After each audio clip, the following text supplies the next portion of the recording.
Prince William, heir to the British throne, stands at a pivotal moment in history, grieving the loss of his beloved grandmother, Queen Elizabeth II.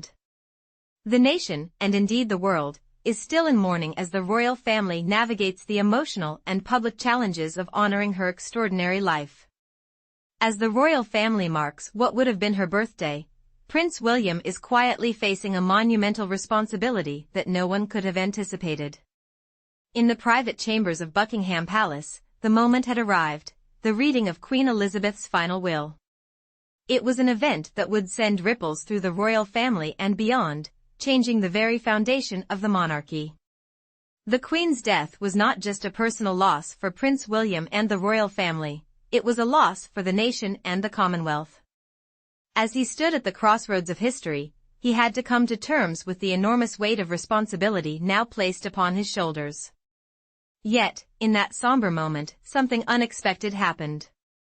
The will, which was assumed to be a simple legal formality, was anything but.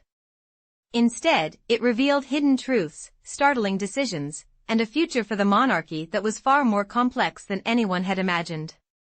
What was in the Queen's will that could shake the monarchy to its very core? As Prince William opened the Queen's will, he began to read the words carefully, each sentence more revealing than the last. It wasn't just a document about material wealth or possessions. No, the will was far more significant. It contained strategic decisions about the future of the royal family and its legacy. With each passing moment, Prince William realized that his grandmother had thought deeply about the future, not just of the monarchy, but of her family and their place in the world. This was not simply a matter of dividing royal estates and family treasures. It was a calculated decision about how the monarchy would evolve in the years to come. For decades, the royal family had been seen as a symbol of continuity and tradition, with little deviation from established norms. The Queen had always maintained a careful balance between duty and personal life, steering the monarchy through times of war, peace, scandal, and triumph. But her final will was a radical departure from the past. It was clear that Queen Elizabeth had carefully planned for the future, and her choices would forever alter the trajectory of the monarchy. One of the most startling aspects of the Queen's will was her decision to change the way royal assets would be managed. Traditionally, the royal family's wealth had been passed down from monarch to monarch, with certain properties and assets designated for the reigning monarch. However, the Queen's will upended this tradition. Instead of directly passing the royal estates to King Charles or Prince William, the Queen made a decision that was both practical and revolutionary. She placed the royal properties, including Buckingham Palace, Windsor Castle, and Balmoral Castle, under the control of the Crown Estate.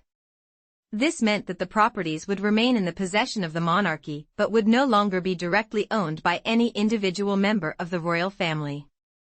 The Queen's decision was a reflection of her deep understanding of the changing world. As the monarchy faced growing public scrutiny and calls for modernization, Queen Elizabeth took a bold step toward ensuring the institution's survival.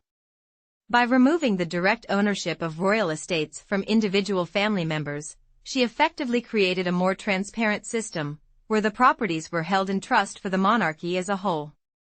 This decision not only protected the monarchy's wealth, but also helped to safeguard its public image. However, this move did not come without its complications. The shift in ownership raised questions about the future of royal properties and how they would be managed. Would the royal family retain the same level of control over these iconic landmarks, or would they become part of a broader, more complex system of governance? And what would this mean for future generations of royals, including Prince William, who had long been groomed to take over the reins of the monarchy? In addition to the royal properties, the Queen's will also revealed the true extent of her wealth. Queen Elizabeth had long been known for her discreet and careful management of the royal finances, but few could have imagined the vast fortune she had amassed. The will detailed a range of investments, rare art collections, and private holdings that would ensure the royal family's financial stability for years to come. The Queen's fortune was not just a matter of wealth, it was a tool for maintaining the monarchy's power and influence. Her collection of fine art, including works by renowned masters such as Rembrandt, Vermeer, and Van Gogh, was worth billions. These masterpieces, which had been housed in royal palaces for generations, were now to be carefully preserved and passed down to specific family members. Prince William, as the heir apparent, was entrusted with a significant portion of this art collection, but the Queen's will also ensured that these priceless works would be displayed to the public, ensuring that they remained a part of Britain's cultural heritage. Yet, the question remained, what would happen to these treasures in the future?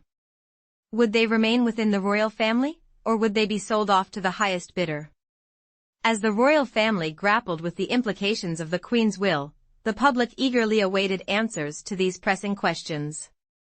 Perhaps the most famous of the Queen's possessions were her jewels, a dazzling collection of tiaras, necklaces, and brooches that had become synonymous with the monarchy itself.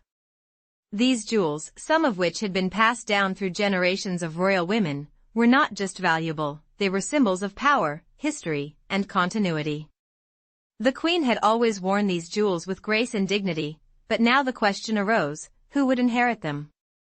The Queen's will addressed this issue with a surprising degree of transparency. While it was expected that her jewels would pass to King Charles, the will also made provisions for the younger generation. Prince William's children, Prince George, Princess Charlotte, and Prince Louis, were to inherit several of the most iconic pieces from the Queen's collection. This decision was not just about passing down valuable items, it was about ensuring that the next generation of royals would carry the torch of tradition while embracing the future. The inclusion of Prince William's children in the inheritance of the royal jewels marked a departure from tradition, where such treasures were typically passed down to the reigning monarch. This shift reflected the Queen's desire to modernize the monarchy and ensure that the younger generation was prepared to take on the mantle of leadership. But it also raised questions about the role of these jewels in the future of the monarchy. Would they continue to symbolize the royal family's power, or would they become relics of a bygone era? The Queen's will was not only a reflection of her personal preferences, it was also a strategic document that addressed the broader future of the monarchy. As the royal family faced mounting pressure to modernize, Queen Elizabeth's decisions provided a blueprint for how the monarchy could adapt to the changing world while maintaining its core values. Her decision to distribute royal assets among multiple family members, rather than consolidating them under one individual, was a clear sign that she wanted to create a more inclusive and balanced monarchy. This redistribution of assets also had practical implications for the future of the monarchy. By spreading wealth and responsibility among the family, Queen Elizabeth ensured that no single individual would bear the full burden of maintaining the monarchy's wealth and influence. This was a clever way to prevent the monarchy from becoming too centralized or reliant on any one individual, which could have led to power struggles and divisions within the family. As King Charles ascended to the throne, he inherited not only the crown but also the immense responsibility of managing the royal family's wealth, legacy, and future. The Queen's will placed enormous pressure on him to navigate the complexities of the monarchy's assets and ensure that the family's legacy was preserved. Charles's reign would not be defined by the simple passage of the crown, it would be shaped by his ability to manage the royal finances and ensure the monarchy's relevance in the modern world. King Charles's first few years on the throne would likely be marked by efforts to maintain the delicate balance between tradition and modernity. The decisions made by Queen Elizabeth in her will had given him a foundation to build upon, but it was now up to him to carry the monarchy into a new era. The legacy of Queen Elizabeth II would loom large over his reign, and how he handled the challenges of modernizing the monarchy would determine its future for generations to come. For Prince William, the inheritance of royal properties and treasures was not just a ceremonial duty, it was a profound responsibility. The Queen had entrusted him with the task of safeguarding her legacy, from the royal jewels to the family estates. But William's role as the future King of England went beyond the material wealth that had been passed down to him.